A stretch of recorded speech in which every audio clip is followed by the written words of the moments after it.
Es un gusto saludarlos nuevamente en este consultorio jurídico, un espacio en donde semana a semana tratamos un tema legal de su interés con la asesoría de un abogado experto de la Universidad Libre. Durante esta transmisión estaremos hablando sobre hipotecas y cuáles son los derechos que cobijan a las personas que toman esta figura. Los invito a participar de este consultorio dejándonos sus preguntas, sus comentarios en Facebook y en YouTube y estaremos resolviendo algunas de ellas en vivo. El doctor Luis Fernando Argüelles se encuentra hoy con nosotros. Él es abogado, especialista en derecho privado y estará hoy con nosotros para resolver las dudas al respecto. Doctor Luis Fernando, bienvenido, un gusto tenerlo en el programa. Dianita, muy buenas tardes. Para mí es un placer compartir contigo y muy buenas tardes también para toda nuestra teleaudiencia. Sí, señor. Bien, empecemos con la definición del término. ¿A qué hace referencia el término hipoteca y qué debería saber la gente en términos legales sobre esta figura? Perfecto. La hipoteca es una garantía que recae sobre un bien inmueble cuando existe un crédito o un préstamo independiente, el cual queda garantizado con esa hipoteca. En caso de que la persona que está obligada a cancelar ese crédito o ese dinero que le han prestado o cualquier otra prestación, si no paga, el titular del derecho, es decir, el acreedor, tiene la posibilidad de hacer valer la hipoteca, esto es, cobrar su crédito o cobrar el valor prestado, haciendo efectivo, diciéndole al juez, señor juez, como tal persona no me pagó lo que yo me debía y tenía como garantía una hipoteca, le solicito a usted que embargue, secuestre y remate el bien hipotecado para que con el producido de la venta de ese inmueble hipotecado se pague el crédito que fue incumplido por la persona. Usted como abogado, ¿qué consejos le da a las personas que digamos que pueden tener una hipoteca? Pues el principal consejo es que se pague el crédito principal. Hay que tener en cuenta lo siguiente: la hipoteca puede ser por un crédito propio o puede ser por un crédito ajeno. Si es por un crédito propio, soy yo el que estoy debiendo y yo hipotequé mi casa, pues si yo no pago, sencillamente mi acreedor puede perseguir mi inmueble. Pero si fue otra persona quien hipotecó su casa para garantizar el crédito mío, esa persona tiene que estar pendiente de que yo pague, porque si yo no pago, él perdería su casa, o por lo menos se le embargarían, se le secuestrarían y se la rematarían hasta el monto del crédito. Es decir, si son 20 millones de pesos el crédito, la hipoteca también está por 20 millones de pesos, pero el inmueble vale 100. En el momento en que vendan, por ejemplo, vendieron por los 20 millones o vendieron por 30 millones el inmueble, los otros 70 se los devuelven al dueño del inmueble. Esa es la razón. Ahora, si es mía, pues sencillamente se pagan lo que yo estoy debiendo y el resto de plata me lo devuelven a mí. Bien, ¿el crédito que se adquiere con una entidad bancaria y la hipoteca son lo mismo? No, no. Acabo de decir que son dos cosas totalmente diferentes. El banco me presta un dinero y ese es un contrato. Y la hipoteca es otro contrato. El primer crédito, yo estoy obligado a devolver la plata que me presten. El segundo, que es la hipoteca, garantiza el préstamo de esos 20 millones de pesos. Si yo no los pago, se hace efectiva la hipoteca. Vuelvo a repetir, si el bien hipotecado es mío y soy yo quien tengo el crédito y no lo cumplo, pues yo puedo perder mi casa. Pero si es un tercero, por ejemplo, un hijo, un tío, un amigo que hipotecó su casa para garantizar mi crédito, probablemente puede perder su casa, independiente de que él después pueda repetir contra mí. Pero eso es otra cosa totalmente independiente. ¿Cuántos meses de incumplimiento en el pago de una hipoteca dan lugar a un embargo? Dependiendo de lo pactado. Ahora, si el crédito se pacta en que se tiene que pagar la totalidad del crédito, con 2 minutos de mora ya hay incumplimiento. Así de elemental. Es decir, es así de fácil. 2 minutos, ya entró en mora. Ya entró en mora.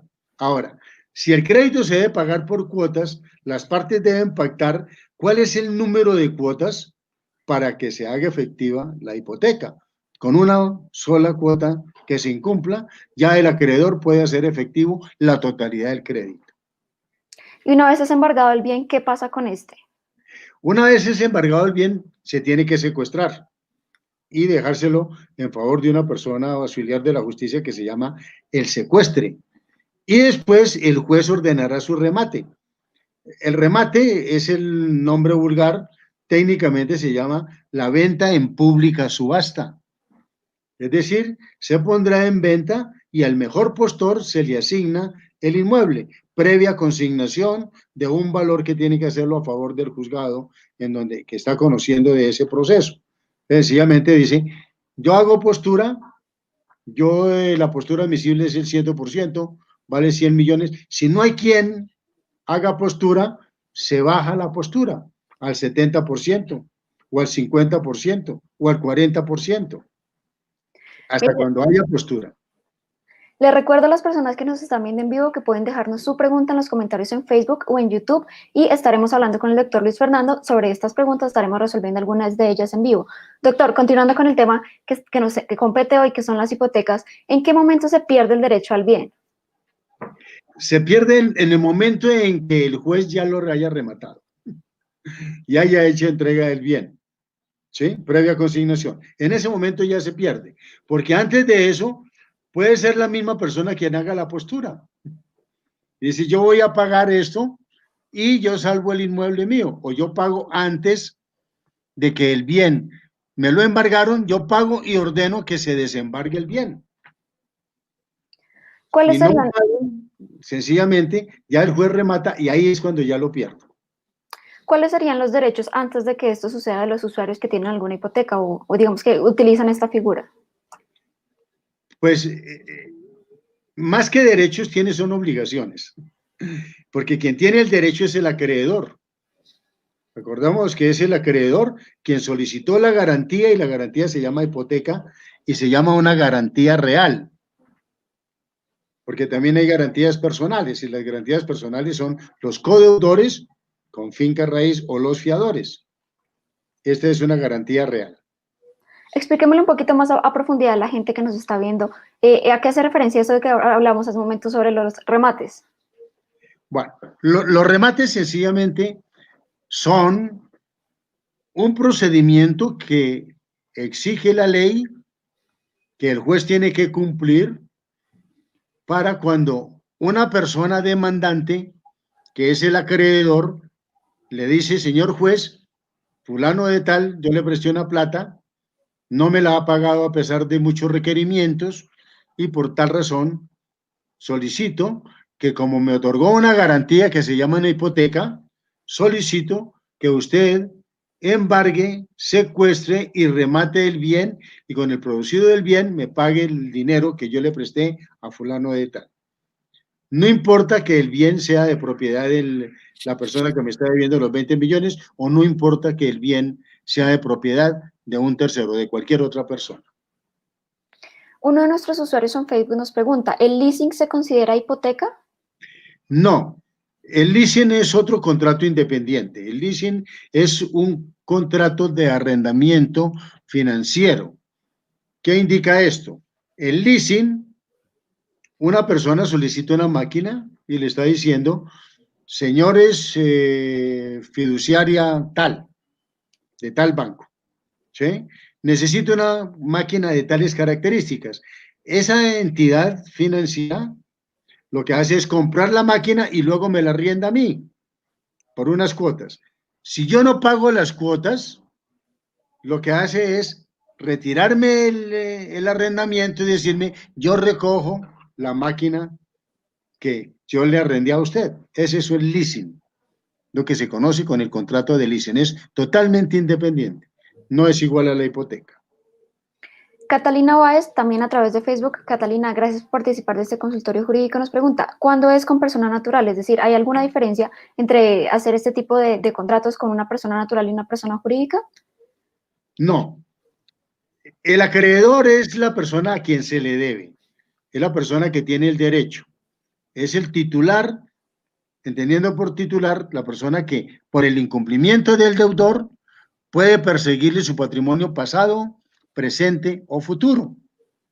Ahora, aquí como en el caso del tema de hoy en la hipoteca, se ha garantizado ese crédito con un bien raíz para que en el caso de que la persona deudora no le cumpla a ese acreedor, sencillamente el único bien que puede perseguir es el bien hipotecado.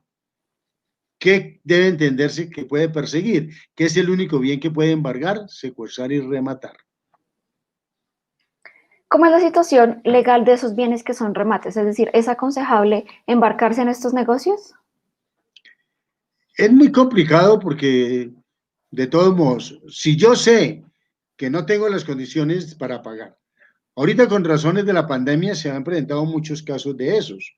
Las personas antes de la pandemia comprometieron sus inmuebles porque necesitaban un dinero para montar un negocio, cualquier negocio, y resulta que con la pandemia se cerró y entonces el negocio no produjo los dineros para pagar el crédito. Y el acreedor hipotecario adelanta un proceso ejecutivo hipotecario y solicita el embargo, el secuestro y el remate del bien hipotecado. Sencillamente esa es la razón. Ronald Sánchez en Facebook, un saludo Ronald, gracias por participar, nos deja su inquietud. Si se embarga un bien por incumplimiento en los pagos, ¿qué pasa si hay más de un dueño de ese bien? Lo que ocurre es que el único que puede hipotecar es el dueño. Nadie más puede hipotecar el bien, porque hay que entender que todas las limitantes a la propiedad raíz, a la propiedad inmueble, se tiene que efectuar por escritura pública.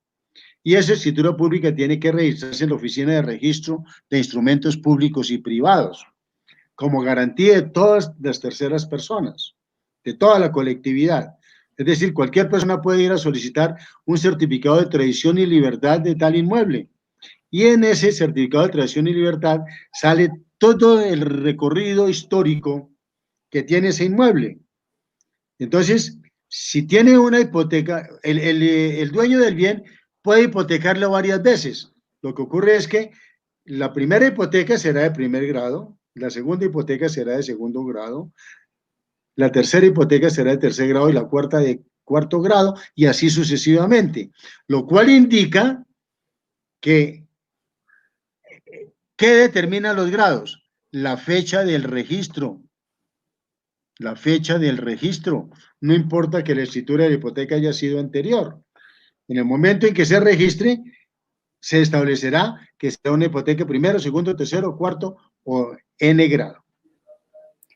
Carlos Ocampo, por otra parte, nos pregunta, al comprar un apartamento mediante crédito hipotecario, ¿existe la posibilidad de que se pierda lo que se ha pagado hasta el momento antes de que se haga efectiva la hipoteca? Lo que ocurre es que depende del negocio que se haga y con quien lo haga. Las inmobiliarias, normalmente cuando se hacen ese tipo de negociaciones, las más de las veces se inventan cualquier cantidad de gastos y la persona termina, la mayoría de veces, perdiendo la plata que da anteriormente. La mayoría de veces. Y eso es un problema con las inmobiliarias. No tengo nada contra las inmobiliarias, no estoy hablando mal de las inmobiliarias, no son todas, y la situación es de ese orden. Bien, doctor, nos dice Angélica Moreno, ¿un inmueble proveniente de una herencia es embargable por una deuda en un banco? Sí, claro, es embargable. Hay que tener en cuenta lo siguiente. Si es sin hipoteca, si es sin hipoteca, la acción es una acción personal y por consiguiente el acreedor puede perseguir cualquiera de los bienes del deudor. No ocurre lo mismo con la hipoteca. Con la hipoteca, si está el bien hipotecado, solamente puede perseguir el bien hipotecado. Pero si no tiene hipoteca, todos los bienes del deudor son perseguibles. Sus carros, sus cuentas de ahorros, sus cuentas corrientes, los créditos que tenga con otras personas, los valores que tenga por cobrar, y todo lo que esté en su activo será embargable. Y sencillamente será lo que primero quede embargado, lo que primero logre embargarse. Si se embargaron primero las cuentas corrientes, cuentas de ahorro y cubre el crédito, ya no se puede embargar ningún otro bien. Pero cuando se trata de bien hipotecado o bien prendado, es decir, un bien mueble, solamente, solamente se podrá perseguir o el bien prendado o el bien hipotecado, no más. Cristian, un saludo, gracias por participar en este consultorio. Le transmito al doctor Argüelles tu inquietud. ¿Hasta qué momento puedo pagar la hipoteca cuando ésta se encuentra en proceso judicial? Hasta antes del remate. Tan sencilla es esa respuesta, doctor Argüelles. Es así de fácil, hasta antes del remate. ¿Sí? Es decir, ya citaron para la fecha del día del remate, la persona puede llegar y decir, perdón, señor juez, solicito que suspenda el remate porque aquí traigo la consignación y anexo la consignación del pago del crédito. Entonces el juez deberá suspender el remate, ¿sí? Y decir, declara que efectivamente la persona ha pagado y levántese el embargo del bien. Y ahí ya recuperaría el bien sin Y ningún ahí ya, otro ya procedimiento. liberaría completamente y esa decisión del juez deberá llevarse al juzgado, deberá necesariamente levantarse el embargo por parte del juez y llevarlo a la Oficina de Registro de Instrumentos Públicos y Privados y esa anotación que está en el certificado de tradición y libertad ya queda limpia, si se me permite el término, porque está completamente saneado. Otra pregunta de Hugo Ariza dice, ¿qué pasa cuando el predio tiene restricción de patrimonio familiar? Bueno, dependiendo del patrimonio, de la restricción que tenga, ese bien será inembargable hasta tanto se levante el patrimonio de familia. Es decir, el juez no puede embargarlo, ni secuestrarlo, ni rematarlo, hasta tanto se levante esa restricción que se llama el patrimonio de familia. Y en caso de que esto sí suceda, ¿qué pasa? Porque tenemos otro usuario que nos dice, tengo vivienda con patrimonio familiar, ¿la pueden embargar la pueden embargar a otra entidad?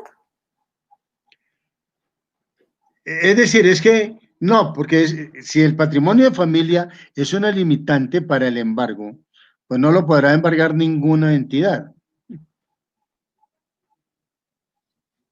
Bien, Marta Fabiola Molina también en Facebook nos dice, una propiedad está hipotecada desde hace muchos años y el propietario falleció. ¿Cómo se puede cobrar esa hipoteca? La hipoteca se puede cobrar demandando en la forma que estoy diciendo, pero se puede levantar la hipoteca en caso de que la... Hay que tener en cuenta algo, Dianita, y demás televidentes, por favor, y es que las deudas prescriben, es decir, se pueden perder o se pueden ganar por el transcurrir del tiempo, por el transcurrir del tiempo. Indica que si ya ha transcurrido 10 años o más, las deudas ya están prescritas. Entonces deberá solicitarse al juez que levante el embargo y con la medida que tome el juez de levantamiento del embargo por prescripción, esa decisión del juez deberá ser llevada a la Oficina de Registro de Instrumentos Públicos y Privados para levantar el embargo. Ahora, como la pregunta fue, ¿cómo se podrá cobrar? Pues el siguiente tiene que cobrarse vía judicial. Pero si ya transcurrieron 10 años, el demandado podrá contestar la demanda a través de su ejercicio del derecho de contradicción, diciéndole, esa deuda está prescrita, usted ya no tiene la facultad para cobrarme, porque usted Cuando usted, perdió, dejó transcurrir el tiempo. cuando usted dice vía judicial, ¿qué debería hacer esa persona? ¿A dónde se debería acercar? ¿A qué entidad? No, sencillamente a través de un abogado debe iniciar una demanda para que el juez la admite e inicie todo el proceso de una demanda, ¿sí? Se notifique al demandado, el demandado se defienda y el juez, si encuentra que la defensa no fue suficiente y el demandante tiene la razón, pues sencillamente ordenará que el bien previamente embargado y secuestrado sea rematado y con el producido se pague el crédito. Bien, ya para finalizar esta ronda de preguntas, nos pregunta César González, si tengo hipoteca y adicional otras deudas, ¿me pueden embargar? Una hipoteca adicional, sí, claro, claro. Existe una figura que se llama la prelación de créditos. Y entonces vuelvo a repetir que dependiendo si está la hipoteca de primer grado, segundo grado, tercer grado y cuarto grado, en el momento en que se haga el remate del bien, el juez comenzará a pagar las hipotecas en su orden.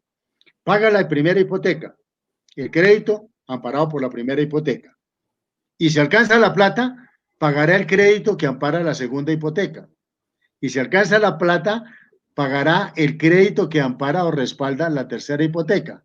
Y si alcanza la plata también, pagará el crédito que ampara la cuarta hipoteca. Y si existen otros créditos que están en el mismo proceso, hasta donde alcance la plata. Y el último, que no tiene prelación, esa platica se perdió. Jason González nos pide, doctor, que le aclaremos cuánto tiempo es la prescripción. Dependiendo del crédito, porque si es amparado, por ejemplo, con una letra de cambio, puede prescribir en 3 años. ¿Sí? Y para el ejecutivo tendrá 5 años y para el ordinario tendrá 10 años. Entonces, en máximo, 10 años de prescripción. Pero depende del crédito que se haya formado. Si es amparado en un bien mueble o si en un bien inmueble, tendrá 3, 5 o 10 años. Bien, doctor, llegamos al final del programa. Muchísimas gracias por su asesoría. Dianita, a ustedes muy amables por la invitación y siempre estaré atento a todos los requerimientos que ustedes necesiten. Muchas Sí, gracias. señor, muchas gracias. A ustedes muchísimas gracias por su sintonía. Recuerden que pueden consultar este y otros temas de interés ingresando a eltiempo.com en la sección Justicia Servicios. Allí al final de cada una de las notas podrán encontrar un formulario donde pueden dejarnos su pregunta. Nos vemos en un próximo capítulo de Consultorio Jurídico. Feliz tarde para todos. Ustedes muchas gracias. No olvides suscribirte a nuestro canal.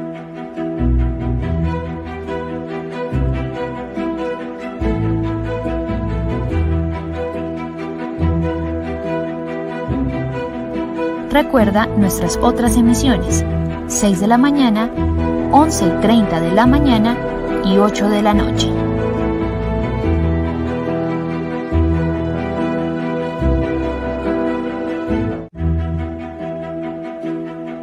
No olvides suscribirte a nuestro canal.